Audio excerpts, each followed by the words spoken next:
youngster no live in a tenement yard. No. Good boy no live in a tenement yard. Too much watch it, too much so. Them chatty, them so. What's up, family? It's your boy, the Urban Sports Guru. I'm here in the building. I'm excited today. We've got the NFL draft to cover.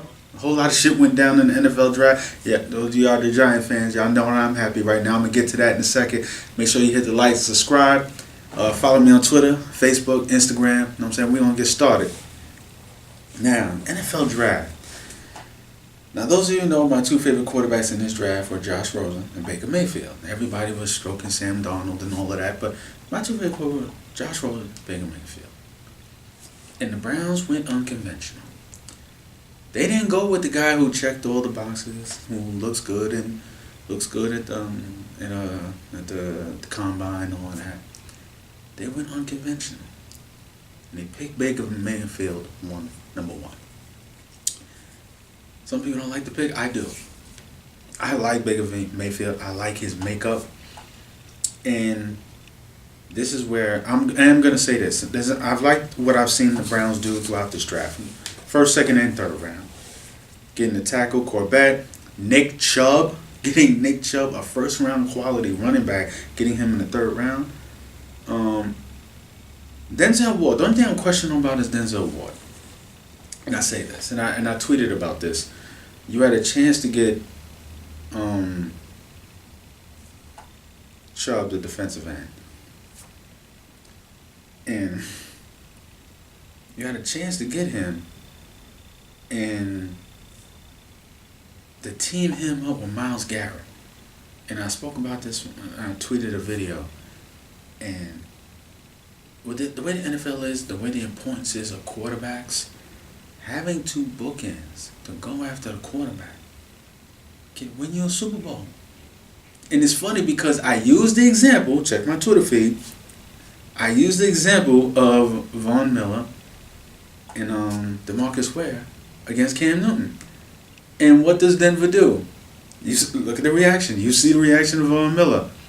The second they see Bradley Chubb there, no hesitation, they snatch him up. They ain't stupid. They ain't stupid at all. Team him up with Von Miller. Yeah, he's not exactly a stand-up linebacker. We'll figure that shit out when he gets here. It's like now Von Miller once again has a counterpart like he had with DeMarcus Ware, and that's an equalizer. You can shut down quarterbacks with that. You had that opportunity. This would make the draft so perfect if they did that, but they didn't do that. But what makes me optimistic about Baker Mayfield is their head coach. You know what I'm saying? Has always been highly regarded as a coordinator. As a head coach, it leaves something to be desired. Stu Jackson. And but as a coordinator, he was always looked at as a great offensive mind. Now, with their new offensive coordinator, Todd Haley, always regarded as a great offensive mind, kind of flamed out as a head coach, came back being a coordinator, did great things in Pittsburgh. Great things in Pittsburgh for Ben, which I think went underappreciated, but it's another topic. You got these two good offensive minds. I think they're going to know exactly how to use Baker Mayfield. Exactly how to use him. Because before you put in this situation, but the one thing, Jackson took the job, and they had all these picks, and they didn't do anything with these picks. Let's be honest. They didn't do shit with these picks. Cleveland had a bag of Skittles there. Hashtag bag of Skittles. They had dirt there these last couple of years. And now they're drafting. You got some meat and potatoes here. This is some real meat and potatoes. Hashtag meat and potatoes. The guys they're drafting, some of the other moves they made. You have talent on this football team now. You have some real talent on this football team, and I'm not saying they're gonna go 9-7 or anything like that, but I expect them to be a lot better. And Baker Mayfield is someone I really like that just showed they was really thinking out of the box this time. Because I look at in was it '99 when they had a chance to draft Jonathan McMahon or Dante Culpepper, they didn't think out the box. They went with Tim Couch. You know what I'm saying? Like they were afraid. You know, and they weren't thinking out the box when you had a chance to get Deshaun Watson. They weren't thinking out the box when they had a chance to get Carson Wentz. And now they're thinking out the box. And I can respect that. I don't like the Denzel Ward pick because they could have traded down and still got him. If he's your guy, you don't want to go out and Bradley Chubb, fine. But you could have traded down, still got him, and accumulated an extra pick or two. Especially the way people were just giving away picks. They're just, if you watch the draft, they were giving away picks because guys wanted to get up their quarterbacks. But at number 2, you know, my Giants, and we've had a great draft so far. We did. First of all, I am thankful, Cleveland. Cleveland, let me just say thank you. Hashtag thank you. You did not touch my guy, Saquon Barkley. Thank you, Jesus. You didn't touch him. I've been telling y'all for weeks, leave him the fuck alone, and you left him alone. Thank you, Jesus. We got Saquon. We got a yellow jacket talent at wide receiver in Odell, and we have a yellow jacket talent at running back with Saquon. I'm happy. Only thing else we need to do on offense, fix the offensive line. And I tweeted about this. I said Willie Hernandez. Giants are up to the pick. Our guy, Justin Tuck, announced the pick. What did we take? Willie Hernandez. A great guard who was a first-round quality talent. First-round quality, just teams weren't picking offensive linemen. Like, I don't think there's any risk. Who I really wanted, because I've said that I wanted Mike McGlinchey. Now, me doing my research months ago, for whatever the reason, this guy was regarded as a late first-round pick, which I thought was straight blasphemy. Because I've been telling my friends all year long that guy's the best tackle in college football. That guy. Number 68 on Notre Dame, him. Nobody's better than him. My boy BB thought I was fucking crazy. No, it wasn't. It was crazy to me that he was looked at initially as a late first-round pick, which is why I was been saying these last few weeks that he's who I wanted, him and Barkley.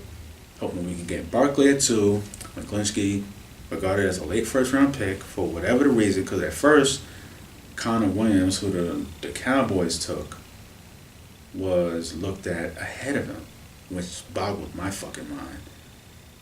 But with him being regarded as a late first-round pick, hopefully he can fall out of the late first round. We right there, second pick of the second round, we can snatch him then. That was the hope. That was the goal. But the truth came out. He is not a late first-round quality pick. He is the best tackle in this draft. You know, San Francisco, let me just clear up something. Received some good news about Reuben Foster. His girlfriend could prove that she received those whatever injuries, not from him, but I believe from a fight with some other female, whatever the case may be. But it didn't come from him. I'm happy for him. That means he didn't go I-turn on her. He ain't, know what I'm saying, whipping these hoes' ass. I respect that. You know what I'm saying? Now the brother can continue to do what he wants to do, which is play football. And so now that they didn't have that to worry about, they can go about the order of business of doing what they should be doing, is protecting their $100 million plus investment in Jimmy Garoppolo. So they went and got McGlinchey. I mean, if they didn't do it, someone else going to do it. There's no way. He's the best tackle in college. There's no way he was going to fall out of the first round. Wishful thinking. It is what it is. Hashtag wishful thinking. But we got Willie Hernandez. I'm happy about that. I'm very, very, very, very happy about that. I'm also happy about Lorenzo Carter. I like him a lot. I liked him a lot at Georgia. You gotta remember, this guy was one of those guys, along with Roquan Smith. When you saw, I'm a big Roll Tide fan. Those who know me know this. And if you watch that championship game, you finally saw a team that physically was able to match up against Alabama, which is pretty much unheard of. Alabama punches everybody in the mouth and no one could ever do anything about it until this past year's Georgia team. Where Alabama now, it wasn't just them beating your ass physically, they had to beat you with skill. Thank God for that left-handed quarterback. I'm not even going to try to fuck up his name. I won't even try it. But Lorenzo Carter was one of those guys. One of those supreme athletes on the field that Nick Saban said, okay, we can't just physically dominate these boys. We can't just beat these guys out. He was one of them. And now we have him on our squad. We needed an edge rusher. We got rid of JPP. We're all switching to a 3-4. We do need more prototypical edge rushers, not pocket pushers, but typical edge rushers. Someone that could be a bookend to Olivier Vernon on the left side, and Lorenzo Booker, who was a first-round talent, easily a first-round talent.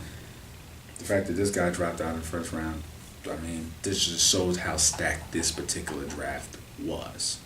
And some teams reached and did some dumb shit, which for me made no fucking sense, and I'm gonna get to that.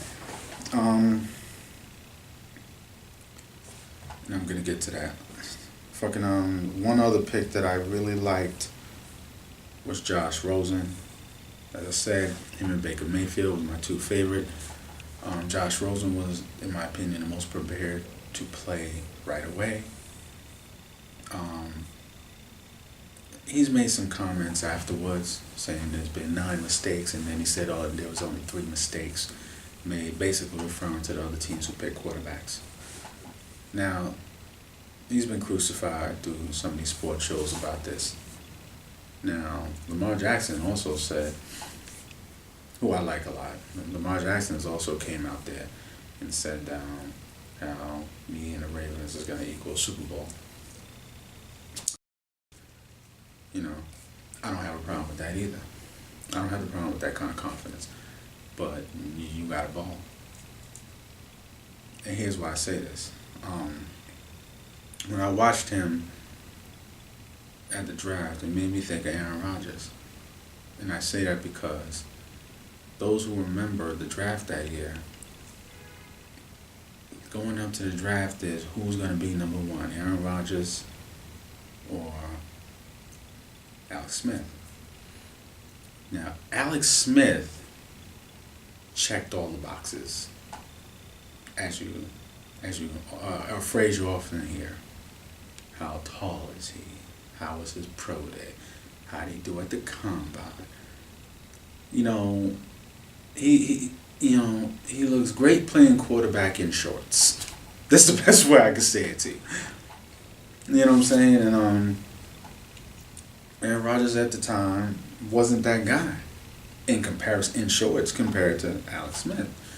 So San Francisco took Alex Smith, and there was questions about how tall really is Aaron Rodgers, and the system and Tedford's system and all of that. Is he a system guy? And you see him fuming.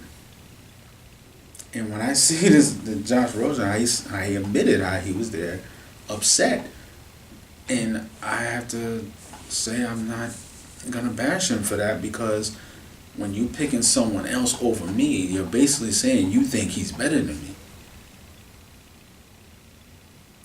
And if you're a competitive dude, you're going to take that as a slight. You think he's better than me. And one of the things that Aaron Rodgers has done since he's been a starter is play with a chip on his shoulder because of that. That he still gets pissed off when it's brought up to this day. Now, people talk about Josh Rosen, how he might alienate his teammates because he comes from money, blah, blah, blah, blah, blah. Isn't a critique of Aaron Rodgers been how he is to some of his teammates?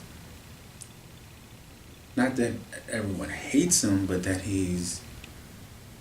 Greg Jennings was on Undisputed, and he mentioned to who would you have a better relationship? He could speak to it better than anyone else. Between him and Brett Favre, who is loved, absolutely loved, till this day in Wisconsin. Till this day in Wisconsin is absolutely loved. There are people till this day, because of the way Brett Favre left Green Bay, hate Aaron Rodgers. That's how much Brett Favre is loved in Wisconsin. Now, he can speak to that more better than anyone else. And when he was asked the question, who would he choose to win a game, he chose Aaron Rodgers. When he asked who he had a better relationship with, he said Brett Favre.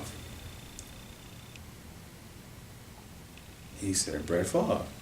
So it's like you can get away with your personality rubbing people off the wrong way at times if you ball.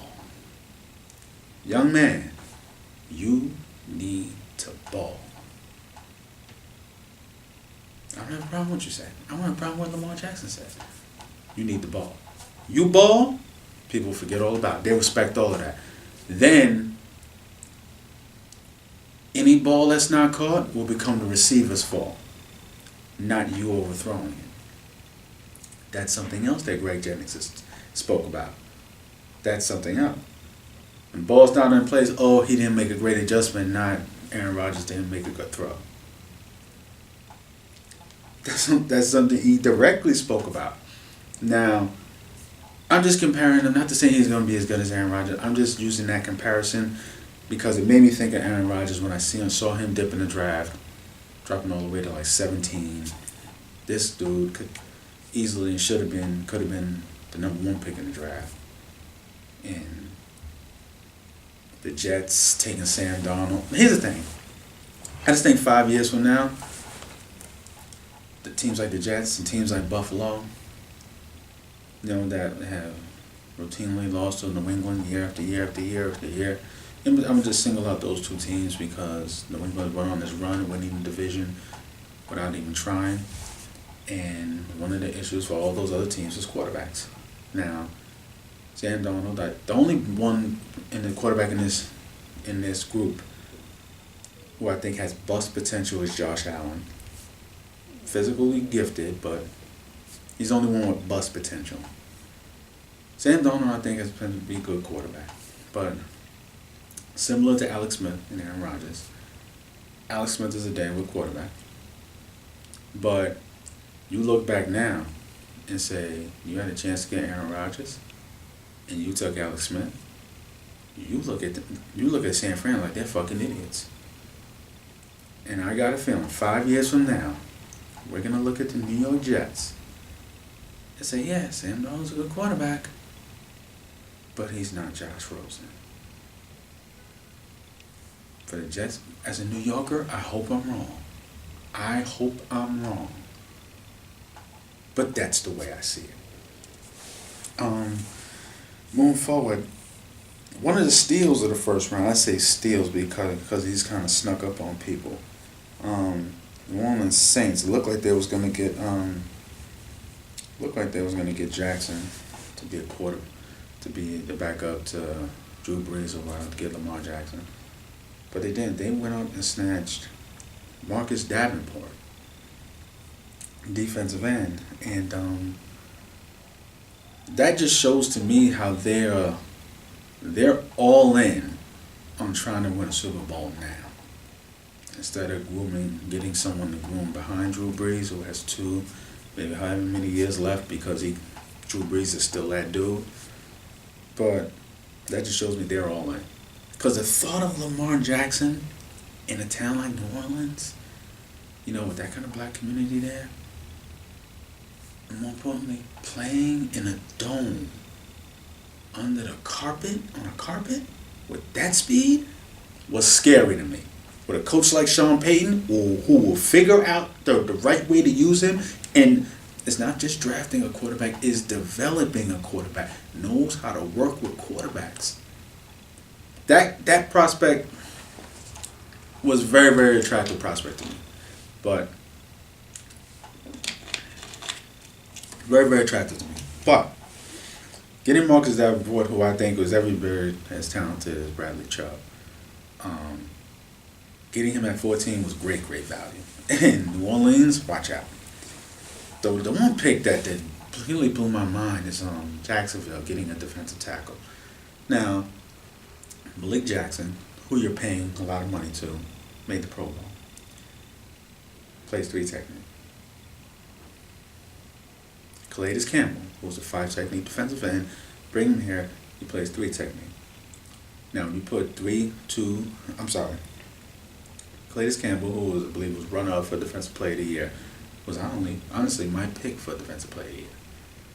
Now, when you put 2 3 technique tackles, there's a big hole open in the A-gap, makes you susceptible to the run. So what do? At times you see them move Calais Campbell to left defensive end, and they made a trade mid-season to get Darcel Darius. Roll Tide.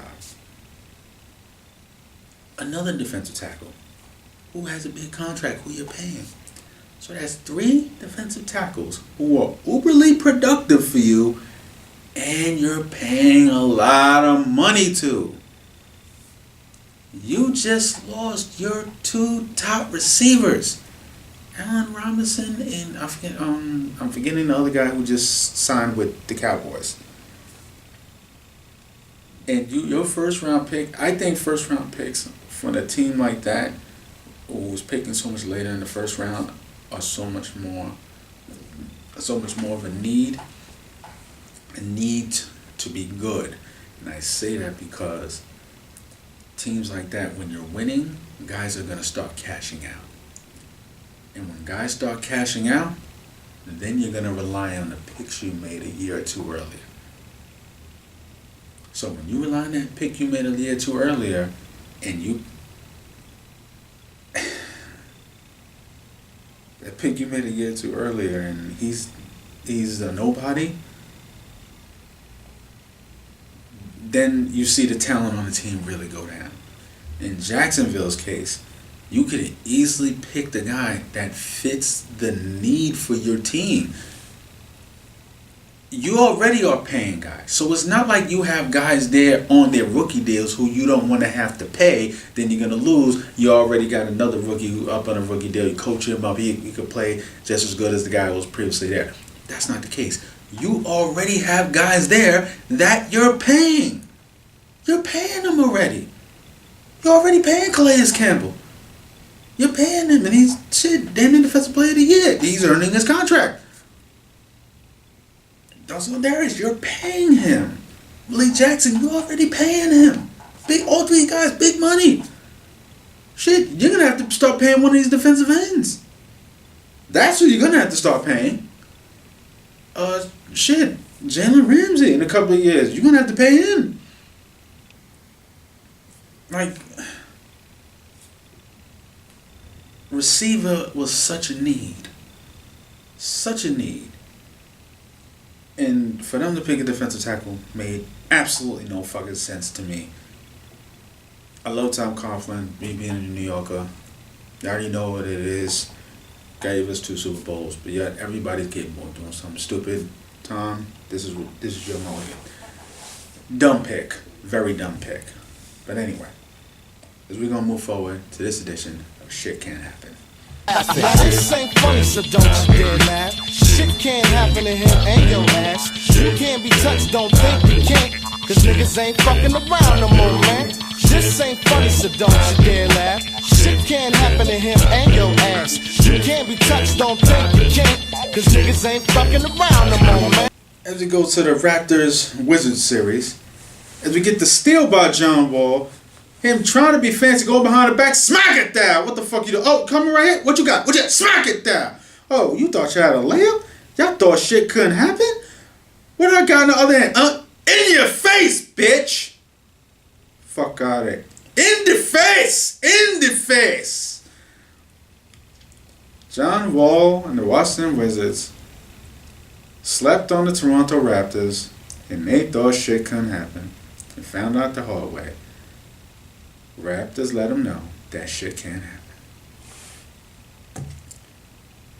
Now,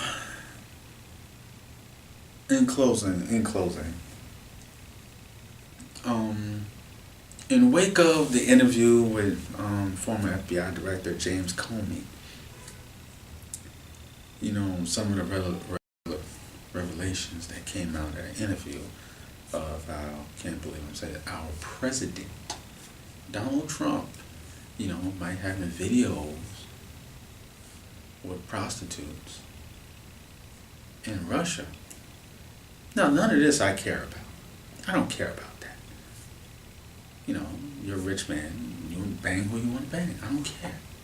That's between you and your wife. That does not involve me. But when James Comey said in that video they were peeing on each other, antennas went up. Peeing on each other. And this is naturally, me being a black man in this country, when you hear about celebrities peeing on or getting peed on, what's the first thing you think about? I'm gonna piss on it. Others wanna love, I don't even want none of the above. I want to piss on you. Yes, I do. I'll piss on you. I'll pee on you.